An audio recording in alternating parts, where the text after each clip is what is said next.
Gálatas 4, versículo 4. Mas, vindo a plenitude do tempo, Deus enviou seu Filho, nascido de mulher, nascido sob a lei.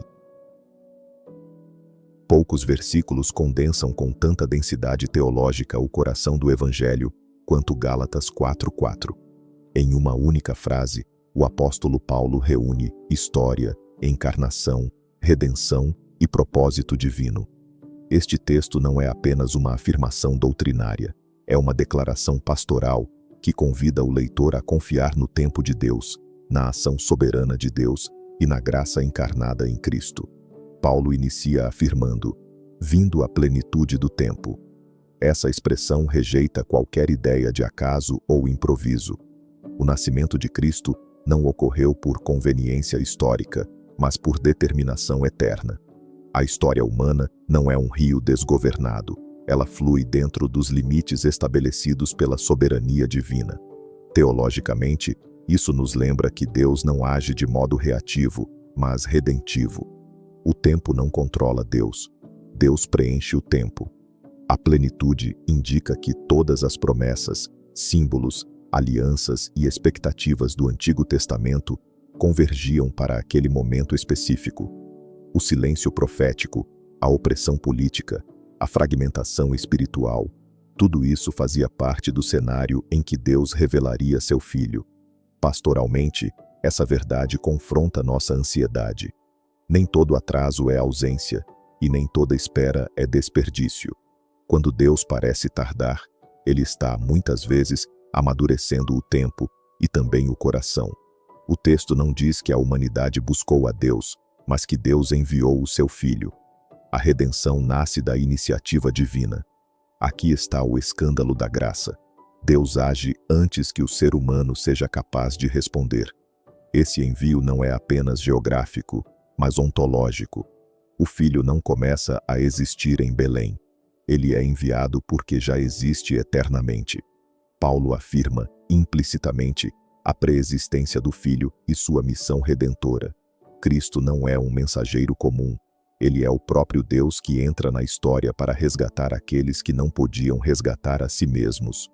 Como conselho espiritual, isso nos livra do fardo da autojustificação. A fé cristã não começa com faça, mas com Deus fez. Toda tentativa de merecer a aceitação divina ignora a direção do envio, de Deus para nós, não de nós para Deus. Ao afirmar que Cristo foi nascido de mulher, Paulo sublinha a plena humanidade do Filho. Jesus não aparentou ser humano, ele foi humano. Ele entrou na fragilidade da carne, conheceu o cansaço, a dor, a tentação e o sofrimento. Essa expressão ecoa Gênesis 3,15, onde a esperança messiânica é ligada à descendência da mulher. O que era promessa no Éden torna-se realidade em Belém. A encarnação não é um detalhe periférico da fé cristã. É o meio pelo qual Deus se aproxima do ser humano sem anular sua transcendência. Em termos pastorais, isso significa que Deus não salva à distância. Ele se aproxima, caminha conosco e conhece nossas dores por experiência, não por teoria. Não há sofrimento humano que Cristo não possa compreender. Paulo acrescenta que Cristo nasceu sob a lei. Isso é crucial para o argumento da carta aos Gálatas.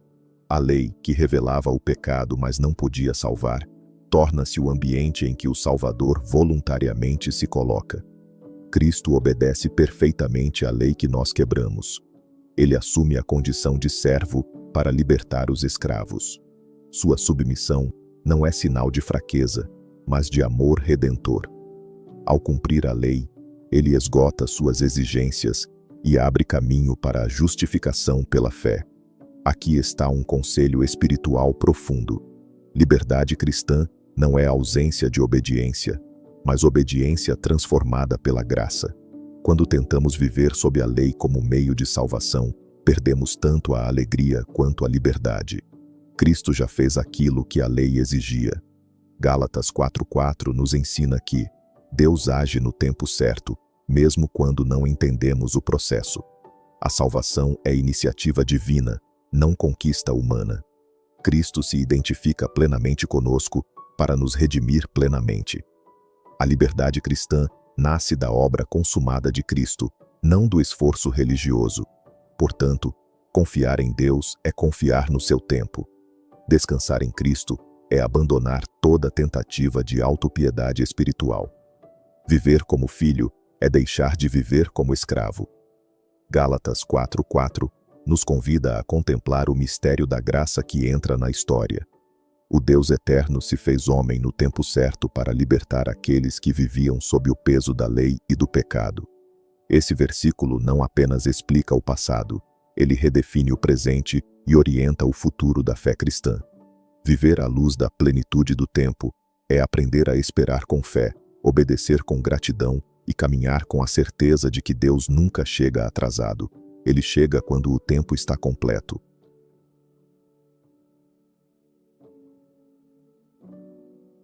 Se essa mensagem tocou o seu coração, deixe seu like, compartilhe com alguém que pode se fortalecer com ela e inscreva-se aqui no canal. Cada gesto seu faz diferença, espalha esperança, fé e transformação através dos ecos nas escrituras que chegaram a ti. Obrigado por caminhar junto conosco nessa jornada. Deus abençoe você.